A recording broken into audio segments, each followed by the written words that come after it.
Can you do it higher so I can see it? Yep. I'm Greg Sanderson, and this is my philosophy of ministry. One of the things that I've learned here at Covenant is how important it is to begin with the meta-narrative of Scripture, being CRRR, the creation, rebellion, redemption, and restoration.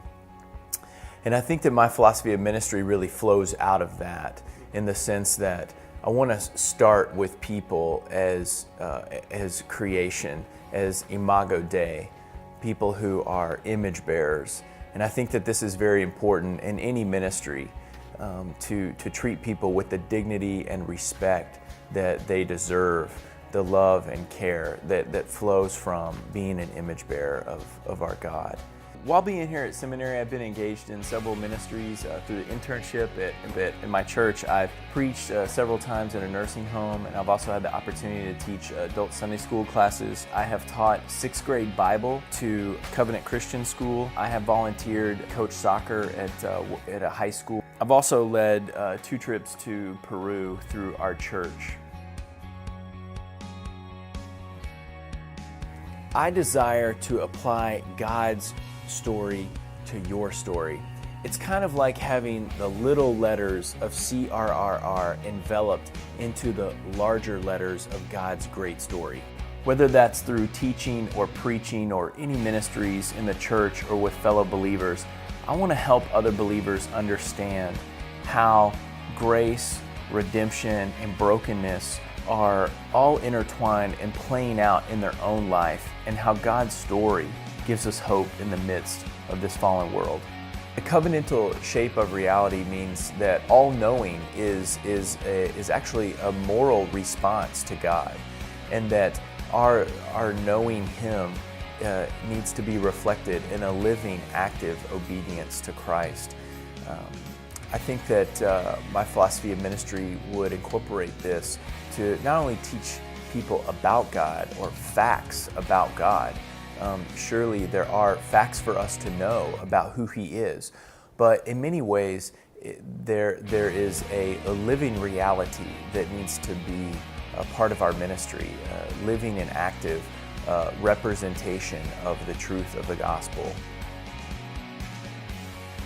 I think it's very important that as we teach others and we minister to them, that we help them understand that the indicatives, the truth of the gospel drives the imperatives, which means it motivates our obedience to Christ. I think that one of the things that I've just learned through counseling, and what I would want to tell fathers and what would be a part of my ministry, is that anger does not produce the righteousness of God. I think so often anger somehow is the way to correct my child, but I know now that that's not true. And in Peru the first time, I was very task oriented, and I think Jerem Bars really helped me see about how Christ wants His disciples to be faithful, and kind of the idea of faithfulness over fruitfulness, in the sense of, if we focus on faithfulness, then fruitfulness will happen. If we focus on fruitfulness, then we can often get derailed. Pastors and teachers, we also are broken, and we have limitations, and we're not perfect either. Sometimes people call this redemptive vulnerability, which means I'm going to share a story with you about a time I failed in doing apologetics or to an unbeliever that was like a complete disaster. Okay, but I'm hoping that maybe you'll learn from it, and also it might take away some of your fears about doing apologetics. Somebody asked me, what's the most important thing you've learned at seminary? And I thought about it for a while, and I decided the most important thing that I've learned is that if you don't love people, it doesn't matter what you say or how much theological knowledge you have. If you can't love people and enter into their brokenness, you will never have a platform to speak into their life, and they will never feel loved enough to trust you with what you're saying, or even trust you enough to want to listen to you.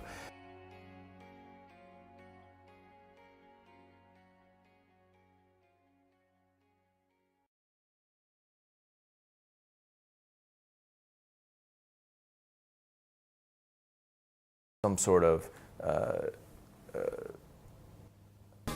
Eli. Hey, Eli, you need to behave and look like you love Jesus and love me, okay? So we can pretend like we're a happy family, all right? there was Who's Tim Keller? Tim Keller? Never heard of her. and then there was Who's D.A. Carson? D.A. Carson? Oh, I think he's one of the greatest Muslim exegetes the world has ever seen. Guys, when in doubt, the answer is always Jesus. Like, for example, my philosophy of ministry, I don't really have one, but Jesus. That's all I'm gonna say. Jesus.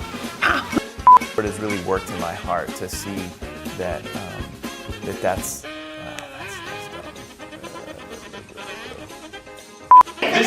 This is the worst reflection paper I've ever seen.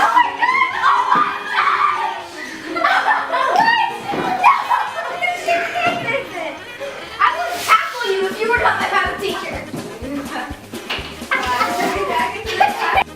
The ones before? They did so poorly. Who did? Who did so poorly? The students. That I teach. You're a student.